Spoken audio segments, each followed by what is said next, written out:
শ্রী শ্রী রামকৃষ্ণ কথামৃত শ্রীমকথিত।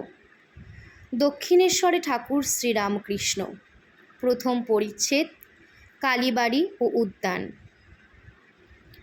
আজ রবিবার, ভক্তদের অবসর হইয়াছে, তাই তাহারা দলে দলে শ্রী শ্রী পরমহংসদেবকে দর্শন করিতে দক্ষিণেশ্বরের কালীবাড়িতে আসিতেছেন।